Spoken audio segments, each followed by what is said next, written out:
Welcome again. How far are you willing to go to cut spending and keep the Republican promise? Well, look, I think what we've got to recognize is that John Boehner looked into the eyes of a president who couldn't put the big deal together, couldn't challenge his party, and couldn't bring it home, which is why we are where we are. And let's also remember that the president got his revenues. So the entire conversation now shifts to where is the spending, where is the savings, and where is the balance in the president's so-called balanced approach. Now, as we approach this debt ceiling, as you were discussing a minute ago, it's going to get very, very serious because I think folks are figuring out that the revenue side is not the equation. It's got to be dealt with on the spending side. And the president, in my view, has been completely cavalier on this whole question. If we've had in the last 48 hours, one of them on this show, Senator Ted Cruz, and one of them, Senator John Cornyn, in an op-ed piece, Peter, both say in order to back up the spending cut, pledge, promise, threat, whatever, they would be willing to shut down the government. Would the House be willing to shut down the government until you get your spending cuts? Let me put it this way.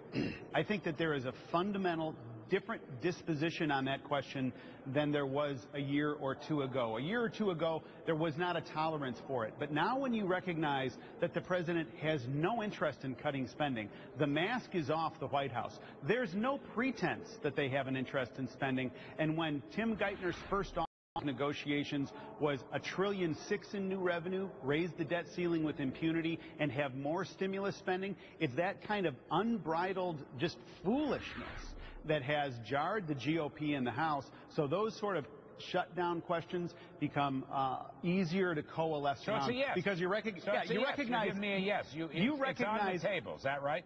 Well, and as you and I have talked before, my home state is Illinois, which is an example of what not to do. They chose revenues at a state level, didn't deal with the underlying spending drivers, and what happened? Higher than average unemployment, more per capita debt than any state in the union almost, and been downgraded twice, and $7 billion in unpaid bills after the revenues come in. So I am sensing, just in talking to a lot of colleagues today and over the past couple of days, a higher level of interest in going much further than they've ever gone before. Let me just, last one, Mr. Roskam. Are all revenues off the table as far as you and the House leadership is concerned? Yeah, that is old news. That is now yesterday. And so the president, largely through political manipulation and the advantage of a calendar and deadlines, was able to get a huge splurge in revenues. Now, that should be, in terms of honest dialogue, that should be satisfied on the revenue side. Now the entire debate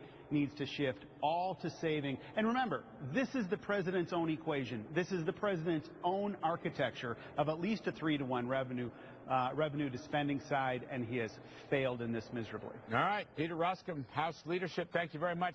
All best.